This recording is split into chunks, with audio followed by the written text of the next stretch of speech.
Assalomu alaykum aziz yurtdoshlar, kanalimiz kuzatuvchilari. Qulupnaylarimiz zaman nasib bo'lsa yengillab qolyapti. Chiroyli terib oldik. Xo'sh. Bitta, ikkita, uchta.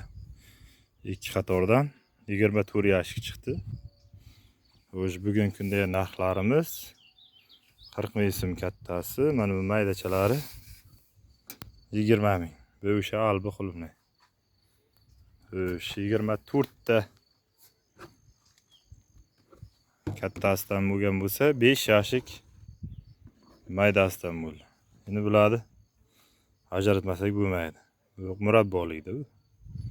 Buni ichiga buni qo'ysak, kilochiga bo'lsa bu narsani ham 40 mingdan sotsak, baribir o'zimizga ham minus, qarg'ishi bizga tegar. Shuni chiroyli qilib mayda irik qilib oldik. Xo'sh, 24 tasi ham 6 kilodan bo'lganda 20 tasi 120, 130 ziyodroq yuk bo'lib berdi. Xo'sh, bugungi kunda narx oldin ham aytdim 40 ming so'm, shu 5 million nari berib bo'ladi-da shu. Maydachani 20-15 atrofda ketyapti.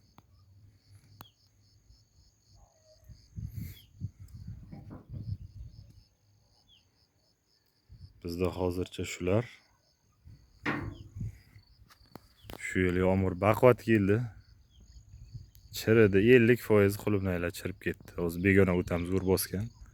Bu yerdan urib taqlayapmiz.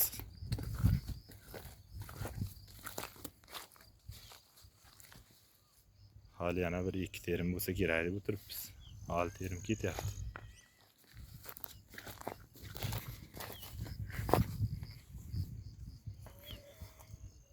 Shu 5 ta yashik 24 ta yashikni buzadi-da, agar arasiga urib oladigan bo'lsak, o'qlab o'rayotgan bo'lsak. Biz shu o'qlamaymiz.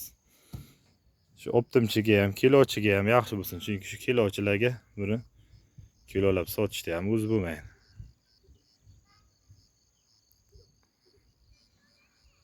Xalqda ham o'ylash kerak deydi-ku. Kattasini baribir qimmatroq sotadi, maydasini maydaroq. Bizda hozircha shular, terim davom etyapti. Oxirgi terimda ham nasib bo'lsa bitta syomka qilib qo'yaman.